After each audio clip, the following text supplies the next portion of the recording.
Olá pessoal, eu sou a Tamara e chegamos no capítulo 13 do livro Obreiros da Vida Eterna, capítulo Companheiro Libertado.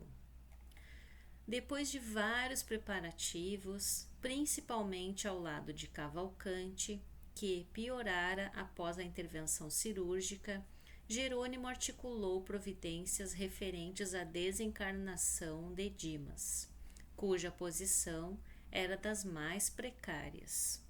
Lembrando que o capítulo passado, capítulo 12, toda a equipe buscou os 5 futuros desencarnantes a uma excursão de adestramento, onde todos foram levados em desdobramento para a casa transitória para terem ali instruções,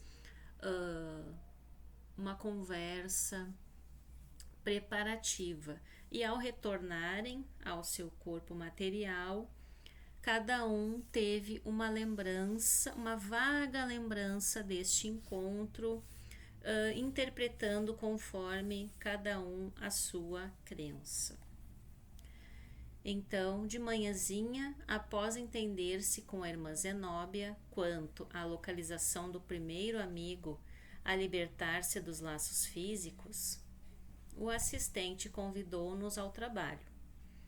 Compreendia mais uma vez que há tempo de morrer como há tempo de nascer.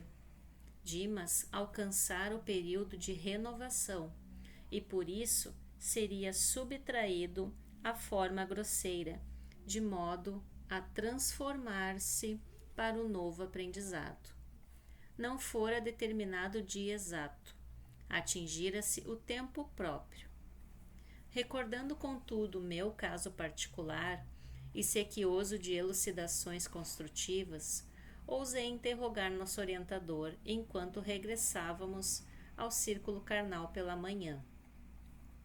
Prezado assistente, revele-me o desejo de saber particularidades do serviço.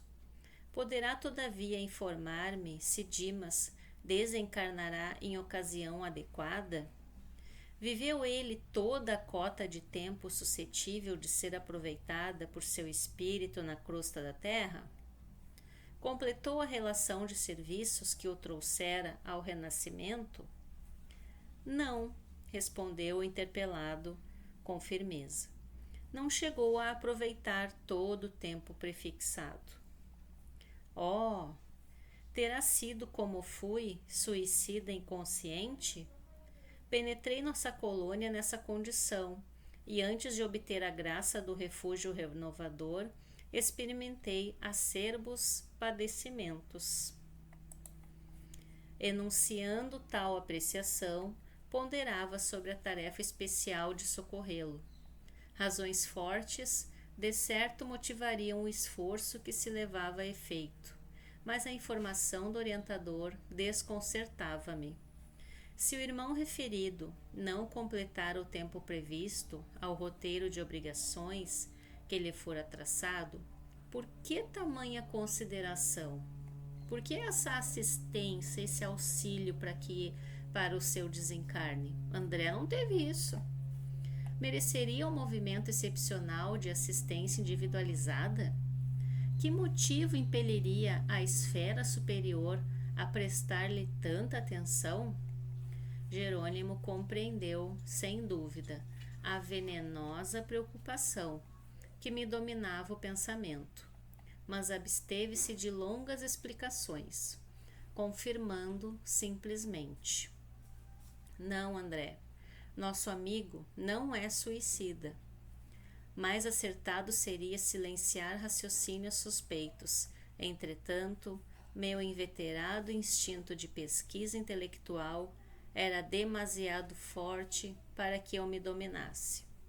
Fixando algo confundido, tornei a perguntar: Mas, se Dimas não aproveitou todo o tempo de que dispunha, não terá também desperdiçado a oportunidade, como aconteceu a mim mesmo? Meu interlocutor estampou no semblante leve sorriso e acentuou compassivo: Não conheço seu passado, André, e acredito que as melhores intenções terão movido suas atividades no pretérito. A situação do amigo a que nos referimos, porém, é muito clara. Dimas não conseguiu preencher toda a cota de tempo que lhe era lícito utilizar, em virtude do ambiente de sacrifício que lhe dominou os dias. Na existência a termo, acostumado desde a infância à luta sem mimos, desenvolveu o corpo entre deveres e abnegações incessantes, desfavorecido de qualquer vantagem material no princípio. Conheceu ásperas obrigações para ganhar a intimidade com as leituras mais simples. Aqui nesse slide, Jerônimo começa a falar um pouquinho de como está sendo a vida de Dimas e está diferenciando com o passado do André, que até então só o André sabe e está conhecendo o Dimas. Entregue ao serviço rude, no verdor da mocidade, constituiu a família, pingando suor no sacrifício diário. Passou a vida em submissão a regulamentos, conquistando a subsistência com enorme despesa de energia. Mesmo assim, encontrou recursos para dedicar-se aos que gemem e sofrem nos planos mais baixos que o dele, recebendo a mediunidade. Colocou-a a serviço do bem coletivo. Conviveu com os desalentados e aflitos de toda sorte. E porque seu espírito sensível se encontrava prazer em ser útil e em razão dos necessitados guardarem raramente a noção de equilíbrio, sua existência converteu-se em refúgio de enfermos do corpo e da alma. Perdeu quase integralmente o conforto da vida social. Privou-se de estudos edificantes que lhe poderiam prodigalizar mais amplas realizações ao idealismo de homem de bem, e prejudicou as células físicas no acúmulo de serviço obrigatório e acelerado na causa do sofrimento humano. Pelas vigílias compulsórias, noite adentro, atenuou-se-lhe a resistência nervosa. Pela inevitável irregularidade das refeições, distanciando-se da saúde harmoniosa do estômago, pelas perseguições gratuitas de que foi objeto.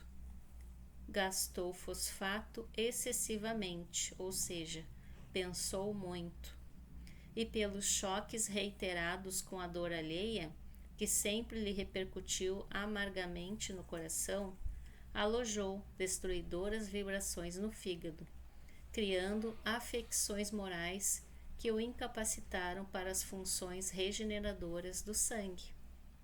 É verdade que não podemos louvar o trabalhador que perde qualquer órgão fundamental da vida física em atrito com as perturbações que companheiros encarnados criam e incentivam para si mesmos. No entanto, faz-se preciso considerar as circunstâncias em jogo. Mais informações nós temos aqui sobre o Dimas, sobre a sua vida, sobre a sua existência, suas atividades, era médium, era um trabalhador, auxiliou, foi privado de uma vida social. Dimas poderia receber com naturalidade semelhantes emissões destrutivas, mantendo-se na serenidade intangível do legítimo apóstolo do Evangelho. Todavia, não se organiza de um dia para outro o anteparo psíquico contra o bombardeio dos raios perturbadores da mente alheia. Como não é fácil improvisar, cai seguro ante o oceano em ressaca.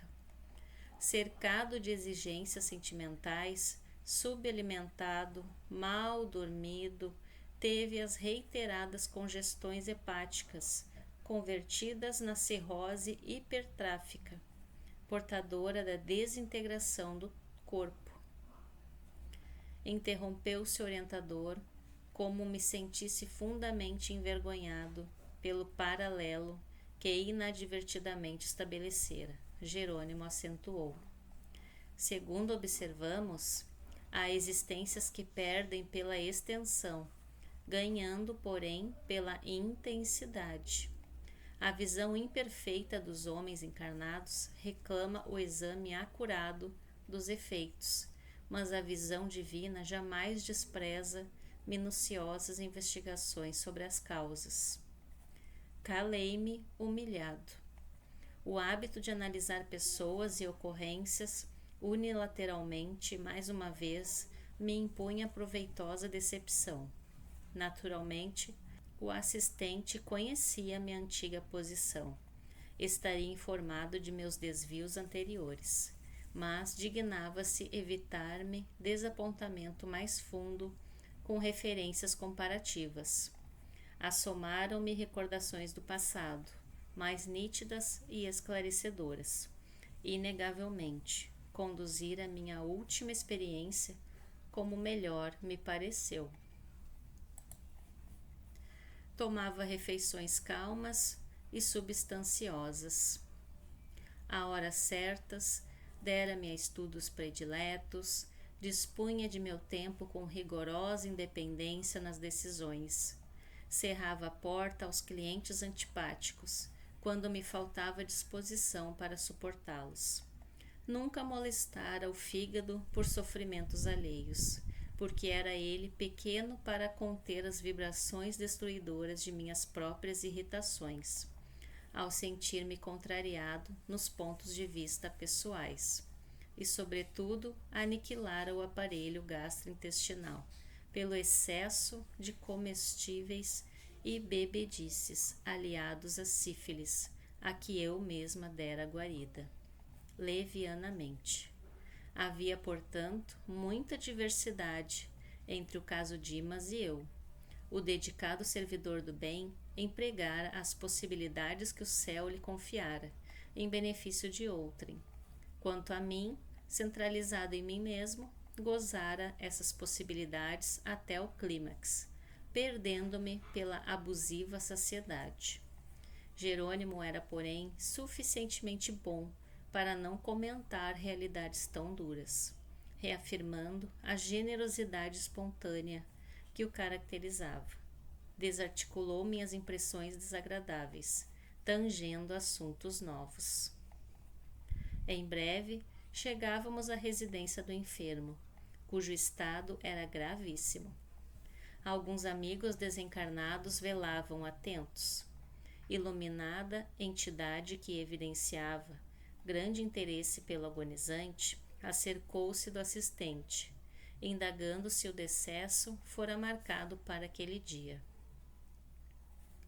Sim, esclareceu o interpelado. A resistência orgânica terminou. Estamos autorizados a aliviá-lo. O que faremos hoje?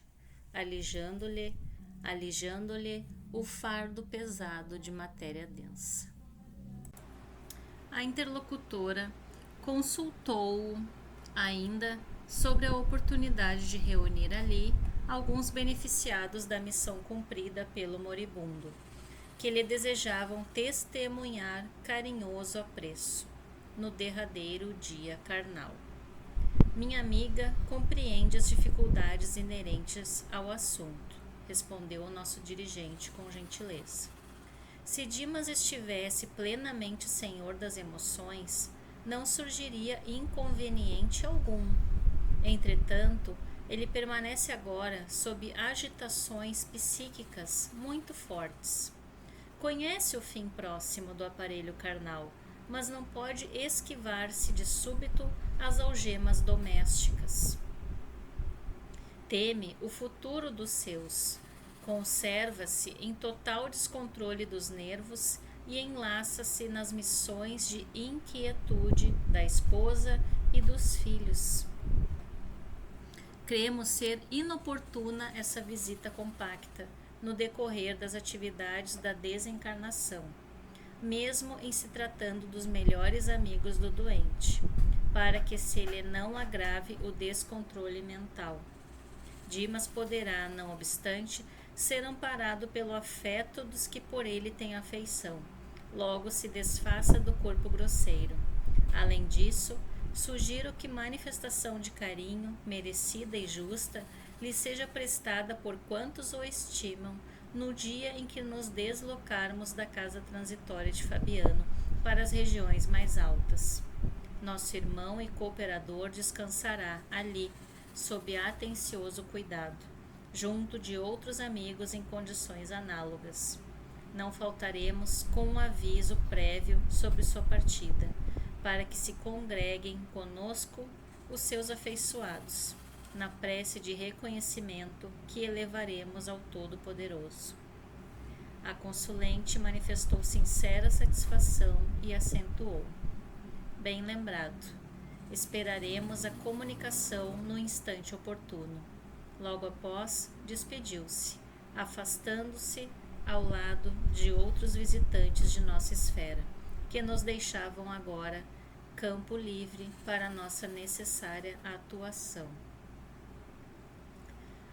Aqui, nesse slide, nesse pedaço aqui desse trecho, ela é um espírito superior que está ali para auxiliar, para acompanhar o desencarne de Dimas, e ela é uma lição para nós, né? Ela é superior e ela, mesmo sendo superior, ela respeita o conselho de Jerônimo, do assistente Jerônimo, que lhe dá o conselho para que ela espere, para que eles possam ajudar nessa situação dessa ligação com seus familiares, essa preocupação que ele tem de como eles irão ficar.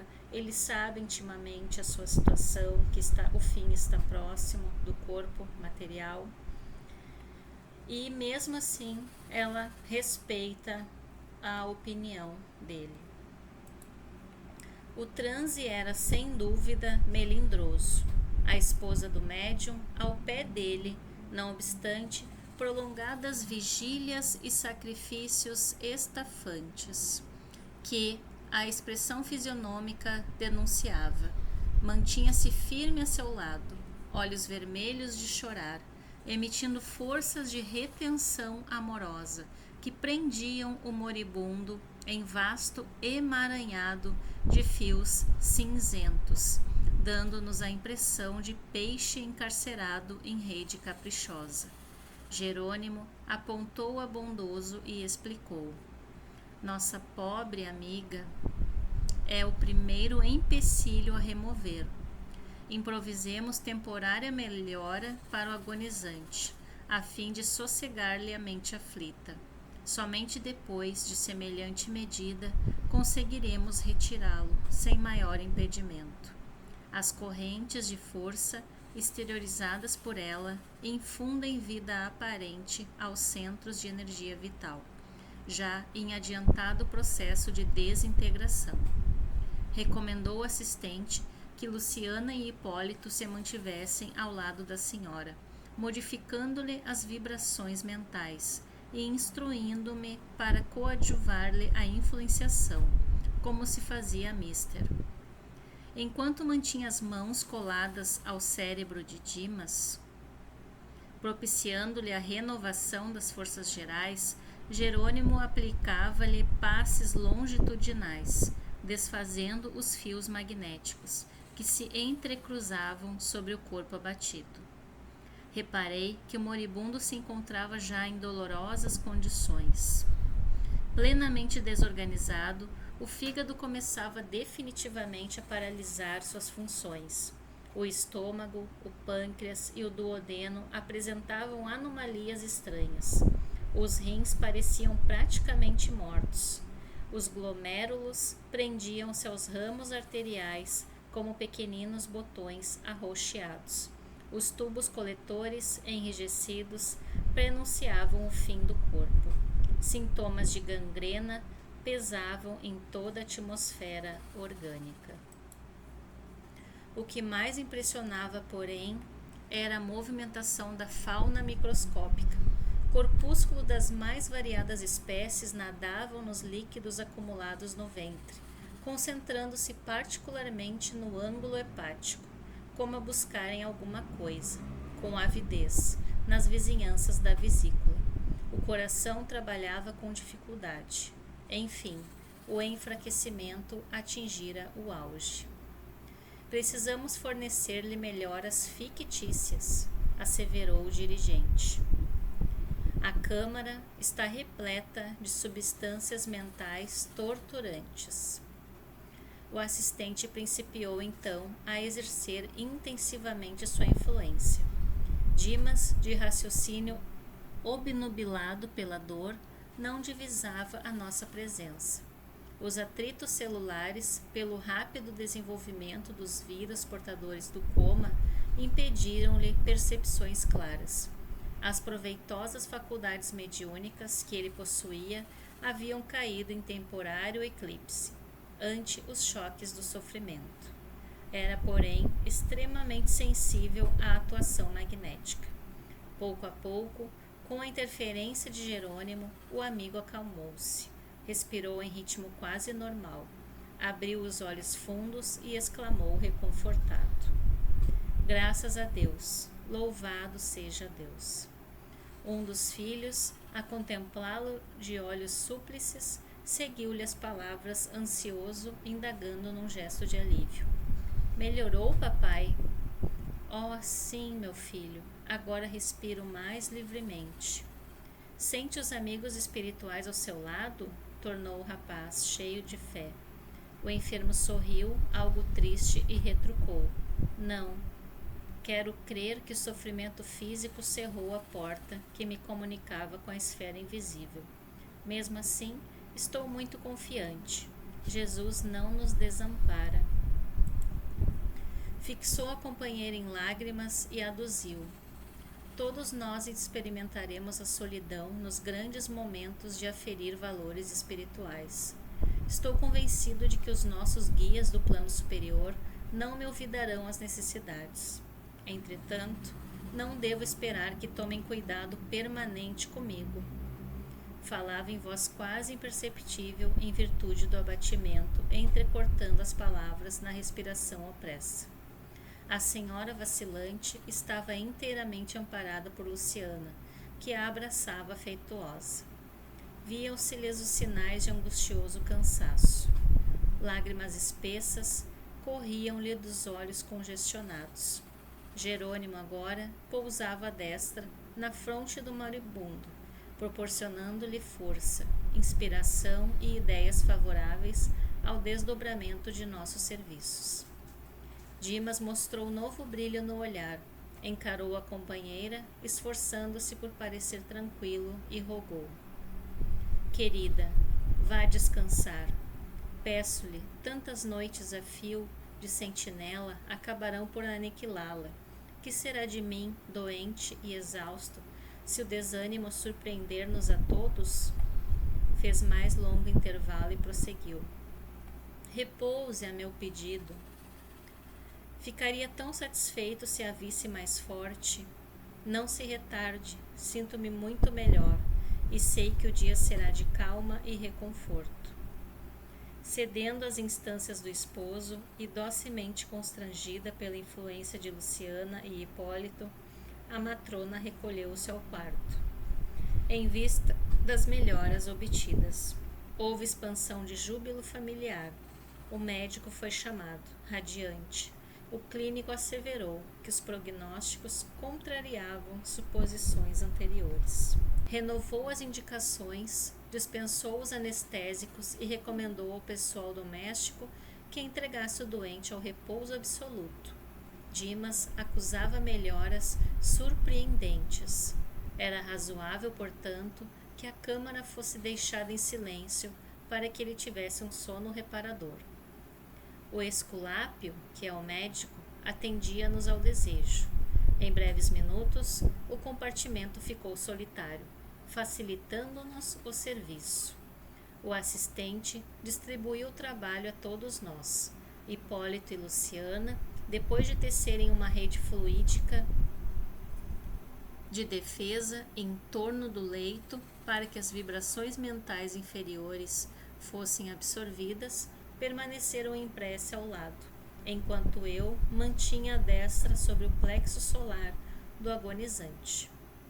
Iniciaremos agora as operações decisivas, falou Jerônimo. Antes, porém, forneçamos ao nosso amigo a oportunidade da oração final. O assistente tocou demoradamente na parte posterior do cérebro. Vimos que o agonizante passou a emitir pensamentos luminosos e belos. Não nos via nem nos ouvia de maneira direta, mas conservava a intuição clara e ativa. Sob o controle de Jerônimo, experimentou imperiosa necessidade de orar, e embora os lábios cansados prosseguissem imóveis, assinalamos a rogativa mental que endereçava ao Divino Mestre. Meu Senhor Jesus Cristo, creio que atingi o fim do meu corpo, do corpo que me deste por algum tempo, como dádiva preciosa e bendita. Eu não sei, Senhor, quantas vezes feri a máquina fisiológica que me confiaste. Inconscientemente, quebrei-lhe as peças com o meu descaso, menosprezando patrimônios sagrados, cujo valor estou reconhecendo em mais de 12 meses de sofrimento carnal incessante. Não te posso implorar a bênção da morte pacífica, porque nada fiz de bom ou de útil por merecê-la. Mas, se possível, amado médico, socorre-me com o teu compassivo e desvelado amor. Curaste paralíticos, cegos e leprosos. Por que te não compadecerás de mim, miserável peregrino da terra? Seus olhos deixaram escapar lágrimas abundantes. Após breves minutos, observamos que o agonizante recordava a meninice distante. Na tela miraculosa da memória, revia o colo materno e sentia sede do carinho de mãe. Oh, se pudesse contar com o socorro da abençoada velhinha que a morte arrebatara há tantos anos, refletia. Premido pelas doces reminiscências, modificou o quadro da súplica. Lembrou a cena da crucificação de Jesus. Insistiu mentalmente, por vislumbrar o vulto sublime de Maria, e sentindo-se de joelhos diante dela, implorou: Mãe dos céus, Mãe das mães humanas, refúgio dos órfãos da terra, sou agora também o menino frágil com fome do afeto maternal nesta hora suprema. Ó Senhora Divina, Mãe de meu Mestre e de meu Senhor, digna-te abençoar-me. Lembra que teu Filho Divino pôde ver-te no derradeiro instante e intercede por mim, mísero servo, para que eu tenha minha Santa Mãe ao meu lado no minuto de partir. Socorre-me, não me abandones, anjo tutelar da humanidade, bendita entre as mulheres, ó providência maravilhosa do céu. Convertera-se o coração do moribundo em foco radioso, e a porta de acesso deu entrada à venerável anciã, coroada de luz, semelhando neve luminosa. Ela se aproximou de Jerônimo e informou, após desejar-nos a paz divina. Sou a mãe dele. O assistente comentou a urgência da tarefa que nos aguardava e confiou-lhe o depósito querido. Em breves instantes, tínhamos perante os olhos inolvidável quadro afetivo. Sentara-se a velhinha no leito, depondo a cabeça do moribundo no regaço acolhedor, afagando-a com as mãos caridosas. Em virtude do reforço valioso no setor da colaboração, Hipólita e Luciana, atendendo ao nosso dirigente, foram velar pelo sono da esposa, para que suas emissões mentais não nos alterassem o esforço. No recinto, permanecemos os três apenas. Dimas, experimentando indefinível bem-estar no regaço materno, parecia esquecer agora todas as mágoas, sentindo-se amparado como criança semi-inconsciente, quase feliz.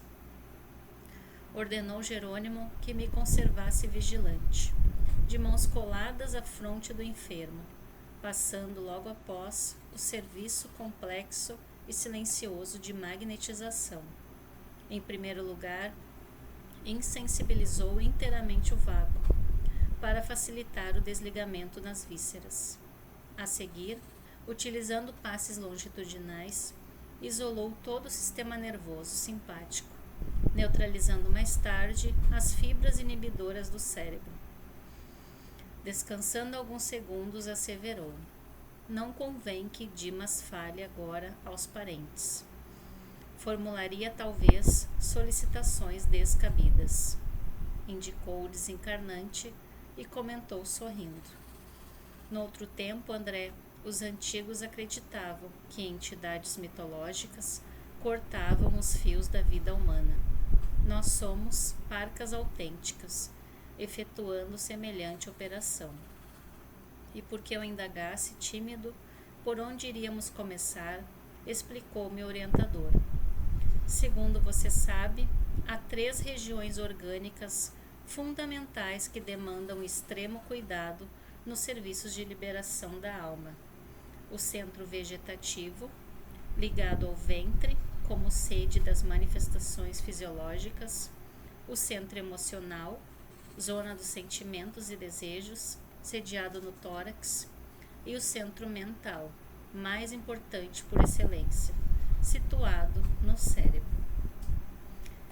Então aqui nós colocamos uma questão do Livro dos Espíritos. Como que se opera a separação da alma e do corpo? Rompidos os laços que a retinham, ela se liberta. Próxima pergunta. A separação se opera instantaneamente e por uma transição brusca? Há uma linha de demarcação bem nítida entre a vida e a morte? Não. A alma se liberta gradualmente e não escapa como um pássaro cativo, que ganha subitamente a liberdade. Esses 2 estados se tocam e se confundem. Assim, o espírito se libera pouco a pouco de seus laços. Os laços se desatam, não se quebram. Minha curiosidade intelectual era enorme. Entendendo, porém, que a hora não comportava longos esclarecimentos, abstive-me de indagações. Jerônimo, todavia, gentil como sempre, percebeu meu propósito de pesquisa e acrescentou: noutro ensejo, André, você estudará o problema transcendente das várias zonas vitais da individualidade. Aconselhando-me cautela na ministração de energias magnéticas à mente do moribundo, começou a operar sobre o plexo solar, desatando laços que localizavam forças físicas. Com espanto, notei que certa porção de substância leitosa extravasava do umbigo, pairando em torno. Esticaram-se os membros inferiores, com sintomas de esfriamento. Dimas gemeu, em voz alta, semi-inconsciente. Acorreram amigos, assustados. Sacos de água quente foram-lhe apostos nos pés. Mas antes que os familiares entrassem em cena, Jerônimo, com passes concentrados sobre o tórax, relaxou os elos que mantinham a coesão celular no centro emotivo, operando sobre determinado ponto do coração, que passou a funcionar como bomba mecânica, desreguladamente. Nova cota de substância desprendia-se do corpo, do epigastro à garganta, mas reparei que todos os músculos trabalhavam fortemente contra a partida da alma, opondo-se à libertação das forças motrizes, em esforço desesperado, ocasionando angustiosa aflição ao paciente. O campo físico oferecia-nos resistência, insistindo pela retenção do senhor espiritual. Com a fuga do pulso, foram chamados os parentes e o médico, que acorreram pressurosos. No regaço maternal, todavia, e sob nossa influenciação direta, Dimas não conseguiu articular palavras ou concatenar raciocínios. Alcançáramos o coma em boas condições. O assistente estabeleceu reduzido tempo de descanso, mas volveu a intervir no cérebro. Era a última etapa. Concentrando todo o seu potencial de energia na fossa romboidal, Jerônimo quebrou alguma coisa que não pude perceber com minúcias, e brilhante chama violeta dourada desligou-se da região craniana, absorvendo instantaneamente a vasta porção de substância leitosa já exteriorizada. Quis fitar a brilhante luz, mas confesso que era difícil fixá-la com rigor. Em breves instantes, porém, notei que as forças em exame eram dotadas de movimento plasticizante. A chama mencionada transformou-se em maravilhosa cabeça, em tudo idêntica à do nosso amigo em desencarnação, constituindo-se, após ela, todo o corpo perispiritual de Dimas, membro a membro, traço a traço.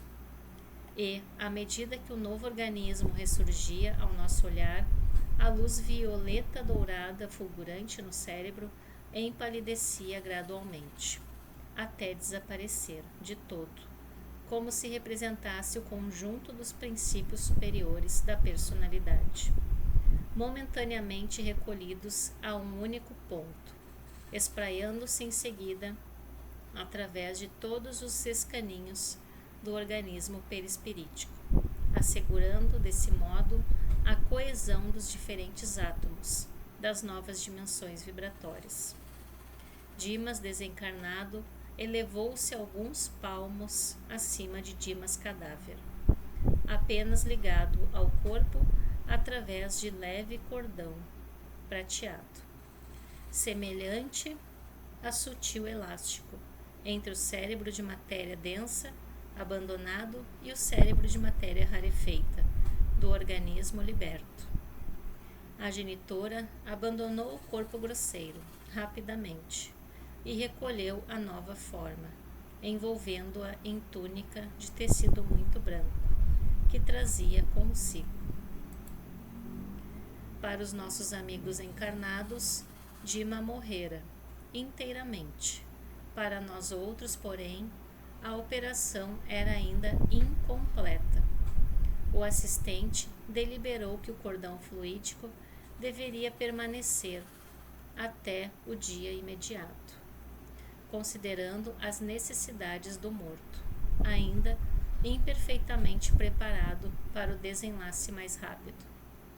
E enquanto o médico fornecia explicações técnicas aos parentes em pranto, Jerônimo convidou-nos à retirada, confiando, porém, o recém-desencarnado àquela que lhe fora desvelada mãezinha no mundo físico. Minha irmã pode conservar o filho à vontade até amanhã, quando cortaremos o fio derradeiro que o liga aos despojos, antes de conduzi-lo a abrigo conveniente. Por enquanto, repousará ele na contemplação do passado, que se lhe descortina em visão panorâmica no campo interior. Além disso, acusa debilidade extrema após o laborioso esforço do momento. Por essa razão, somente poderá partir em nossa companhia. Fim do enterramento dos envoltórios pesados, aos quais se une ainda pelos últimos resíduos. A anciã agradeceu com emoção, e dando a entender que ele respondia às arguições mentais, o assistente concluiu: convém montar guarda aqui, vigilante, para que os amigos apaixonados e os inimigos gratuitos não lhe perturbem o repouso forçado de algumas horas. A mãe de Dimas revelou-se muito grata e partimos em grupo, a caminho da fundação de Fabiano, de onde nossa expedição socorrista regressaria à crosta no dia seguinte. Aqui a gente finaliza o capítulo Então nós acompanhamos o processo de desencarne do Dimas e finalizamos o capítulo. O corpo do Dimas desencarnou, mas a ligação com o seu corpo ainda não foi cortada, por uma necessidade que só os bons espíritos sabem, e nós vamos ver no decorrer do livro que cada caso é um caso diferente. E na situação dele, vai ficar ligado aí por um dia, no dia seguinte eles irão cortar esse laço. E aí sim, o perispírito do Dimas pode ser levado à casa transitória com o auxílio da sua mãezinha, dos bons espíritos. Então, bons estudos a todos nós e fiquem com Deus.